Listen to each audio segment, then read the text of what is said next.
razor wire and stacked shipping containers have turned the Rio Grande in Eagle Pass into a fortress, a show of force meant to keep migrants out and to show Texas is in charge. But now, one Texas lawmaker is asking, has it gone too far? And from the border to the courtroom, what happens when immigration enforcement, national security, and constitutional law collide? As the National Guard deploys on U.S. soil, many are asking, are we protecting our borders or redefining the role of the military at home? And Texas is at the center of it all: power, policy, and the fight over who controls America's southern line. I'm Yami Virgin with Sinclair Broadcasting, and this is another edition of Immigration Crisis, the fight for the southern border. Our guest this week is Professor Jeffrey Korn from Texas Tech. I'm a retired U.S. Army Lieutenant Colonel. I spent 17 years as a military lawyer, 6 years as a military intelligence officer before that. How exactly does the National Guard, does the military decide where to be deployed to, especially with the protests going on tomorrow? Right now, they're saying they're going to be deployed in Austin. They haven't said San Antonio. How do they decide? Well, normally that's coordinated with the governor's office and the director of public safety or local law enforcement agencies that need assistance. If it's a preventive deployment, in other words, pre-positioning forces in case something gets out of hand, then that would be coordinated through the governor's office, through the advocate general, who is the commanding general of the Texas National Guard. One thing's for sure, it's not a military officer doing this on their own. This is all going to be coordinated as part of a joint law enforcement, crowd control, or public safety plan that would be prepared ahead of time. And then what would happen is the advocate general, who's the commander of the Texas Guard, would go to his operational officers and logistics officers, and they would then come up with what military people call the scheme of maneuver to implement the course of action to make sure that you had the right forces at the right place at the right time. So, talking about the right places, iconic places in Austin, in San Antonio, last time they were at the Alamo. Why are those picked? I know why, but if you could expand on it.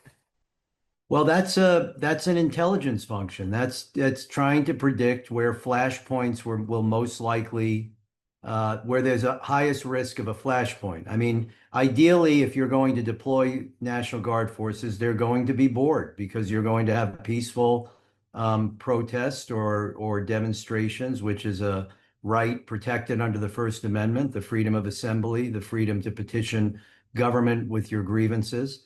There's no right to engage in criminal activity. There's no right to attack government agents. There's no right to vandalize or deface public or private property.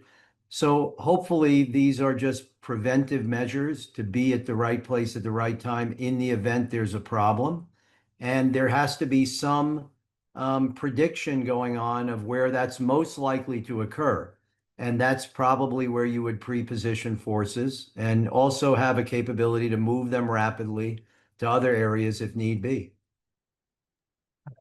How is this any different than what they normally do? Because we're talking about staging in country, not in a war zone.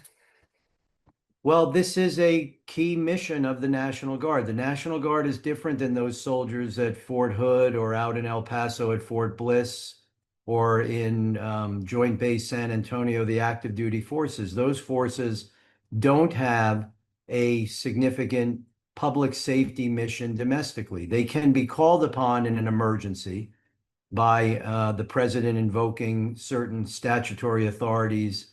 But the norm is that if there is a need to supplement civilian law enforcement capability for some type of domestic disturbance or domestic disaster, then the first choice is to call on the National Guard. That's part of their mission. So you say, well, it's not like they're deploying to another country.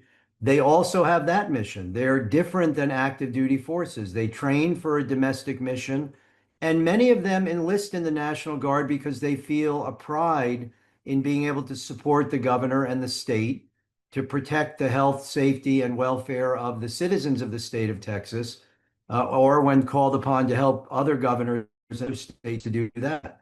So there's nothing really unusual about preparing for potential civil disturbance with the National Guard. And I know that's controversial. But you you'd rather be prepared and not need to use the capability than unprepared and need to use it. Think of January 6th, right? We would have been much better off if the Guard had been pre-positioned and prepared to respond to that than having to respond after the fact. So I think citizens who are involved in lawful, peaceful demonstrations ought to acknowledge that there is a logical reason why you might see some forces in a staging area, and don't assume that it's calculated to be provocative. Let me ask you, and now I'm going to continue with the stuff from my podcast. So, Cliff, you're done. Let me ask you what we're seeing right now happening with the National Guard going to Chicago, going to Oregon, to Portland to support the mission of the Department of Homeland Security. Yeah. Talk to me about that, because I mean, Yeah. we've seen the reaction people are having to this. Yeah. So this is this is unprecedented. It's not unprecedented that National Guard units from one state will go to another state to help out, right? But that historically has been at the request of the other state. So, for example, if there's a tornado that rips through Oklahoma and you need National Guard forces to support a curfew, the governor of Oklahoma might go to the governor of Texas and say, we could really use help. And there are all sorts of pre-existing agreements for mutual support.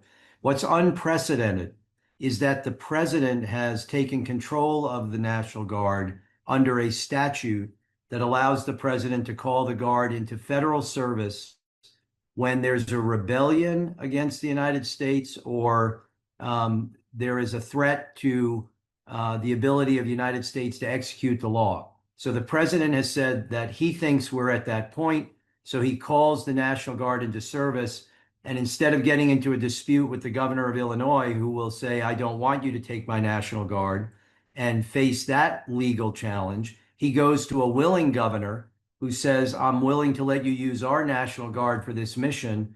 And so they're being deployed into another state under federal authority. It's not like Governor Abbott is directing the deployment. He's essentially giving the National Guard up to the president so the president can order their deployment to support the Department of Homeland Security. And because it's unprecedented, it's presenting real challenges for the courts that are responding to the governors of the unwilling states challenging the invocation. And what they're really challenging is the credibility of the president's assertion that the situation in those cities is of such dire levels that it's overwhelmed law enforcement capability and necessitates use of military capability.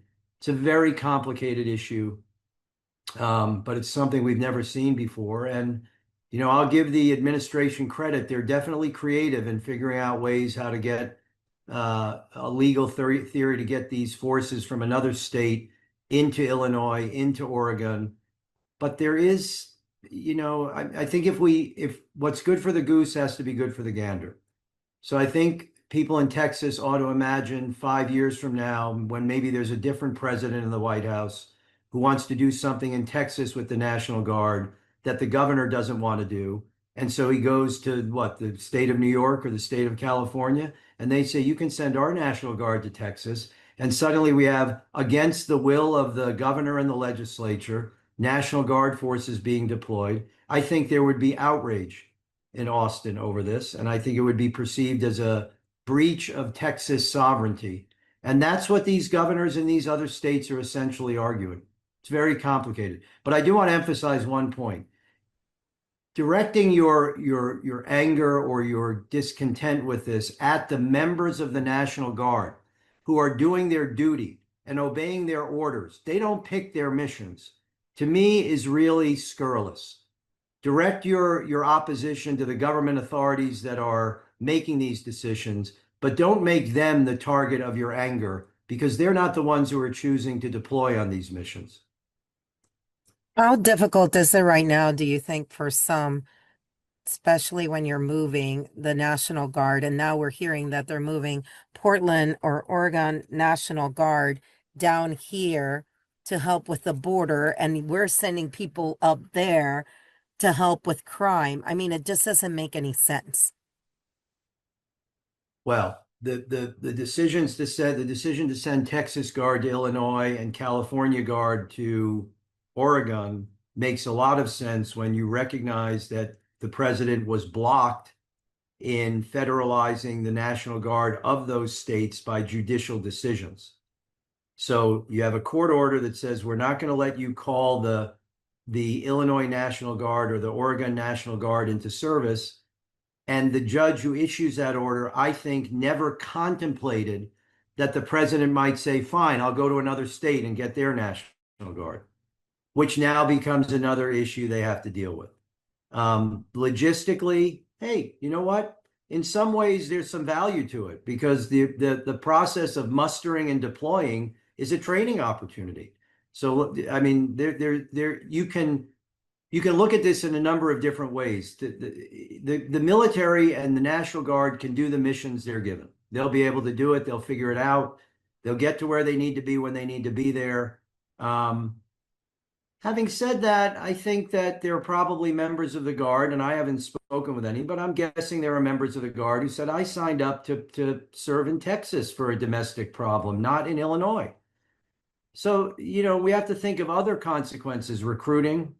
Are people going to be less likely to sign up for the Guard because they're worried they're going to be sent all over the country whenever there's a dispute between the president and another governor? Maybe some people like that. Maybe some people don't like it. I don't know. I don't think getting them there and getting them back is really the issue. I think the issue is the legal question of whether this is a legitimate and lawful invocation of the authorities Congress has vested in the president to use the National Guard in response to a genuine domestic emergency. My last question to you would be, I mean, we have politics, we have sentiments, we all have our own feelings. We're the media. We're not supposed to have any feelings unless you're a commentator that makes $1 million a year. What's the job of the law? Lady, the justice always has that blindfold on her. Well, how's that going to work out? In this context, it's very clear. The Constitution vested Congress in Article 1, Section 8 with the authority to provide for calling forth the militia to repel invasion and suppress insurrection. That was given to Congress. Congress has exercised that authority by enacting federal laws that delegate to the president the authority to call the National Guard into federal service in response to an invasion or a rebellion or a disorder that disables the ability to enforce federal law. That's the authority the president is invoking. The job of the courts is to look at the invocation, look at the objective facts, and make an assessment of whether the president is acting consistent with the statutory authority or whether he's abusing the statutory authority by creating a pretext that doesn't exist. And the cases that he's lost so far have been based on judges saying, you have not persuaded me that the factual situation on the ground satisfies the emergency requirements that Congress contemplated when it gave you this authority. I don't know if those cases are going to stand up on appeal, because when Congress delegates, when Congress says you can respond to a threat that endangers the implementation of federal law, they're giving the president broad discretion to decide what that looks like. And I think the appellate courts might say, look, if Congress thinks the president is being overzealous in the use of this authority, there's a simple solution. Congress amends the law. Congress puts more checks into the law itself. So this is really, all of the media has been focused on what the president is doing and what governors are doing, and we're all ignoring the real core issue here. are we really comfortable with the extent of the authority Congress has delegated to the president in this area? Or should Congress be more involved in deciding if, where, and when National Guard forces should be put in federal service to police the streets of the United States? What's keeping you up? Oh, what's keeping me up? I mean, there's a lot going on in Texas. If you're in a public university in Texas, there are issues now on, the legislature's laws and the governor's orders related to things you're supposed to not say, and people are worried about academic freedom. And I've been a very vocal critic of the president's theories of legality for attacking these boats in the Caribbean, and have received a good bit of hate email from people who don't like the fact that I'm contradicting the position of the administration. I mean, it was Mark Twain's famous quote that was, patriotism is loving your country always and your government when it deserves it. And nobody can question my patriotism, my love of this country, what I devoted to this country. But I think that requires you to make reasoned, rational critiques of government policy.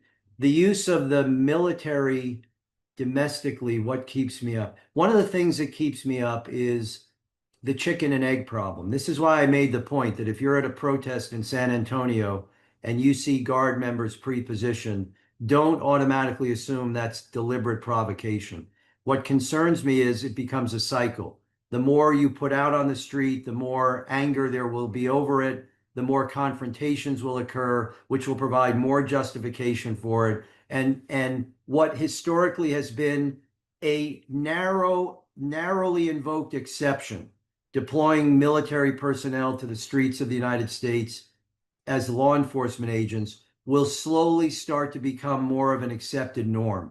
And that, to me, I think is very troubling. That's not the tradition of this country. I mean, part of the reason that the men who wrote the Declaration of Independence, people forget that was a grievance letter, right? The Declaration of Independence was a grievance letter to the king saying, here are the things we're complaining about. We need you to fix, or else we're going to have to declare our independence. And a major part of that was an overzealous use of the British military in domestic affairs. So it's inconsistent with our national tradition to make use of the military domestically the norm. We should see it as an exception. If that means you have to give civilian law enforcement more capability, more resources, fine. That's a legitimate debate to engage in. And that worries me a little bit, that as I've said a couple of times, you start to get the sense that the military has become one of the administration's favorite tools in the toolbox. And when your favorite tool is a hammer, guess what? Every problem starts looking like a nail.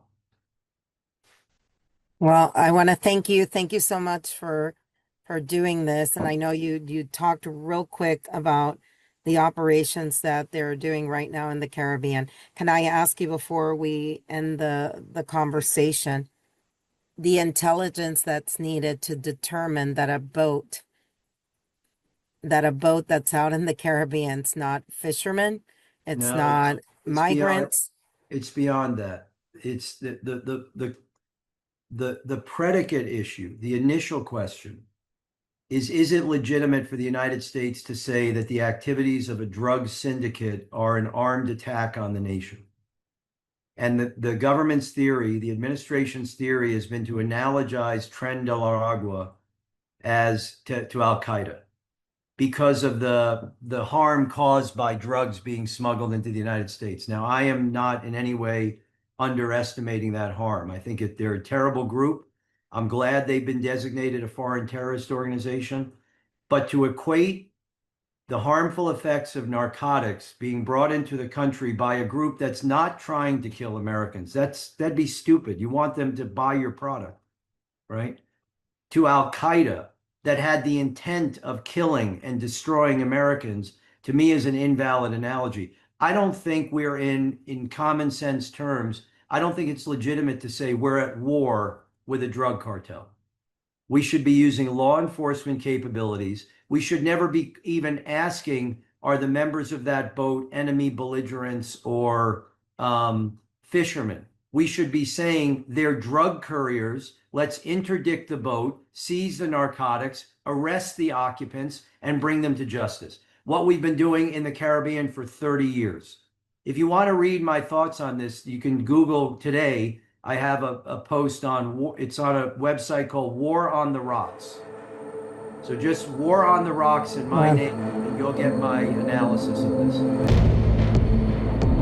Thanks again to Professor Korn. Now an update on Shelby Park and Eagle Pass, once the epicenter of the immigration crisis during the Biden administration. For years, miles of razor wire and shipping containers have lined the Rio Grande in Eagle Pass, part of Texas' hard push to secure the border. Now, a South Texas lawmaker says it's time to start taking some of it down. State Representative Eddie Morales Jr. sent a letter to Governor Greg Abbott asking the state to remove what he calls remnants of Operation Lone Star. In that letter, Morales says that while those barriers may have once been necessary, they've now become, quote, outdated and unnecessary. It all started when the city of Eagle Pass and Texas Department of Transportation engineers tried to inspect the international bridges in that city, but couldn't get to the pillars because of the razor wire and thick brush. The Eagle Pass Fire Department had to take them all by boat just to get the job done. That moment, Morales said, highlighted a bigger issue that it's time to restore a sense of normalcy for the people who live along the border. He's also calling on the governor to reopen the river access points and bring Eagle Pass and Shelby Park back to their community. Morales reminds the governor he actually supported Operation Lone Star when it began, when migrant crossings were surging, but says things are different now. Crossings have dropped, and state resources are increasingly being used to support federal agents rather than build new barriers. Our colleague Jordan Elder reached out to the governor's office. They made it clear they are not backing away from their border strategy. Their statement reads, quote, Texas deployed every tool and strategy available to stop illegal immigration under former President Biden. Thanks to these strategies and President Trump's decisive leadership to close the border, illegal crossings are at a record low. Texas will not relent in its mission to secure the border and protect Texans and Americans, end quote. That's all for this week's segment of Immigration Crisis, the Fight for the Southern Border. I'm Yami Virgin in San Antonio, Texas, for Sinclair Broadcasting, where we continue to be the eyes and ears of the southern border. Until next time.